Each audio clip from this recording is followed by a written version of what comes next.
नमस्कार साथियों। इन दोनों व्यापार जगत में हड़कंप मचा हुआ है। बाजार से खरीदार गायब है।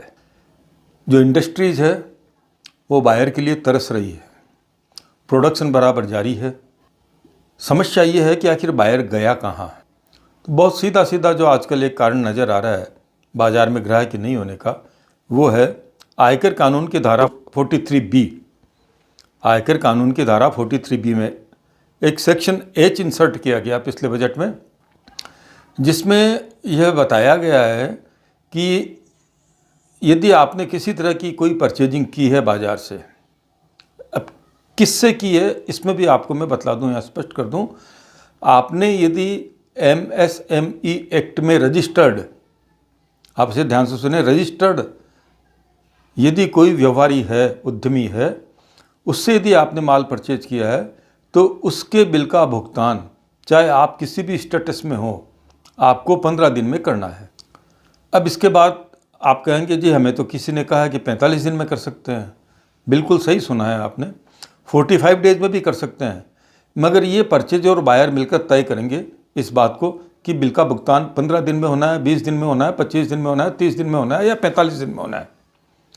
ये अवधि 45 दिन से अधिक किसी भी कीमत पर नहीं हो सकती। और इसी क्लास की वजह से इस वक्त पूरा व्यापार जगत परेशान है, क्योंकि आज के समय में व्यापार जगत के अंदर जो ट्रेंड है वो 60 से 100 दिन का पेमेंट का है। कई इंडस्ट्रीज ऐसी है जिसमें कैश पेमेंट पे माल बिकता है, कई इंडस्ट्रीज ऐसी है जिनका ड्यू में माल बिकता है। अलग अलग इंडस्ट्री की अलग अलग परिस्थिति में अलग अलग धारें हैं। दूसरा, इसमें एक बात और है कि यदि आपका भुगतान तय अवधि से लेट होता है, जैसा कि आप पक्ष खरीदार और विक्रेता के बीच में जो दिन तय होते हैं उससे अधिक अवधि में यदि आपने भुगतान किया है तो उस पर इंटरेस्ट लगेगा, और इंटरेस्ट की रेट होगी RBI की रेट से 3 गुना ज़्यादा। अब इस इंटरेस्ट की रेट में भी एक पेच है। ये चक्रवर्ती ब्याज है, कंपाउंड इंटरेस्ट है, मासिक रूप से चक्रवर्ती ब्याज है, यानी हर महीने जो ब्याज बनेगा उस पर फिर से ब्याज चालू हो जाएगा, इस रेट से ब्याज लिया जाएगा। तीसरा पेच इसमें एक और है, वो ये है क्योंकि अभी ईयर एंड चल रहा है और ईयर एंड की वजह से बाज़ार में ग्राहक नहीं है। क्योंकि ईयर एंड की बैलेंस शीट में यदि आपका कोई भी बुक्स में क्रेडिटर है तो उसे क्लियर करना ज़रूरी है, यानी आपकी बैलेंस शीट में क्रेडिटर आना ही नहीं चाहिए। अब कौन सा क्रेडिटर आ सकता है? ऐसा तो हो ही नहीं सकता कि व्यापार में कोई क्रेडिटर हो ही नहीं। तो जो भी क्रेडिटर आपका है उसका भुगतान आपको उस बिल की अवधि यदि आपकी 31 मार्च से बाद में पड़ रही है तो उस अवधि के अंतर्गत उसका भुगतान कर दिया जाना चाहिए। इसमें फिर एक स्पष्टीकरण और है, आयकर रिटर्न दाखिल करने की कानूनी अवधि, यानी जो गवर्नमेंट ने डेट दे रखी है, आप जब फाइल करते हैं उससे मतलब नहीं है आपने लेट फाइल किया, नहीं, जो सरकार ने निर्धारित कर दी है डेट, उस डेट से पहले पहले यदि आप उस बिल को क्लियर कर देते हैं तो वो बिल आपको खर्चे में अलाउ कर दिया जाएगा। अदरवाइज आपका वो जो पेंडिंग अमाउंट है वो आपकी आय में जोड़ दिया जाएगा। अब आप कहेंगे ये तो सरासर गलत है। ध्यान से सुनिए, ये जो बिल आपका डिसअलाउ किया गया है, जिसका भुगतान आपने नहीं किया है, वो यदि आप भुगतान बाद में कर देते हैं अगले वित्त वर्ष में, तो अगले वित्त वर्ष में आपकी आय में से वो घटा दिया जाएगा। मगर पहले आपको उस पर लगभग 30% की श्रेणी में, मैक्सिमम इनकम टैक्स की रेट है 30%, उससे आपको आयकर चुकाना होगा। तो इस वक्त व्यक्ति खरीदी से ही बच रहा है। वो देख रहा है कि गवर्नमेंट को इतना टैक्स देने से तो बढ़िया है कि व्यापार ही नहीं किया जाए। इससे एक संकट पैदा हो गया है कि माइक्रो यूनिट्स के पास, शायद मैंने आपको बता दिया है कि MSME में रजिस्टर्ड 3 तरह की कैटेगरीज है, वैसे तो 4 है। एक तो ट्रेडर है, ट्रेडर पे ये नियम लागू नहीं है, और एक चौथी कैटेगरी है मीडियम इंडस्ट्री, उस पर भी ये नियम लागू नहीं है। ये नियम लागू है केवल स्मॉल माइक्रो इंडस्ट्री पे।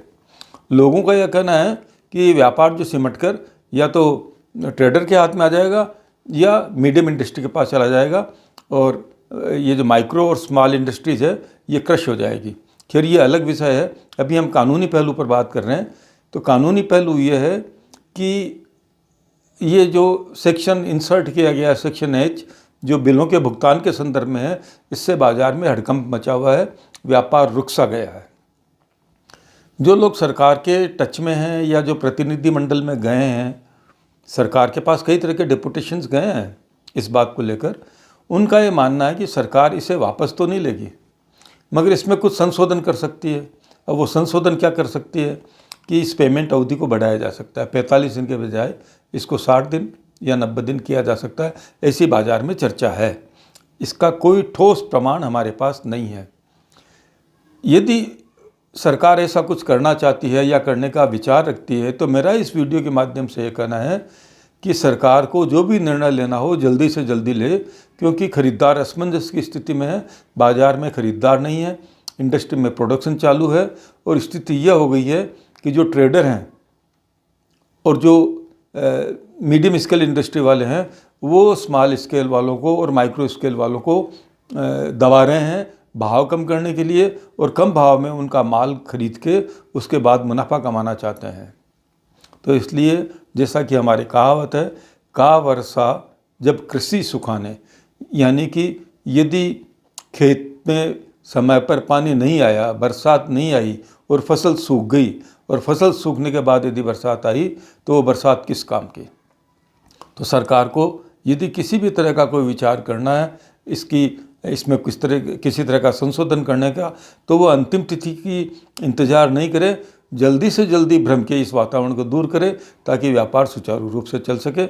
आज की वीडियो में सिर्फ इतना ही साथियों, फिर मिलूँगा अगले वीडियो में।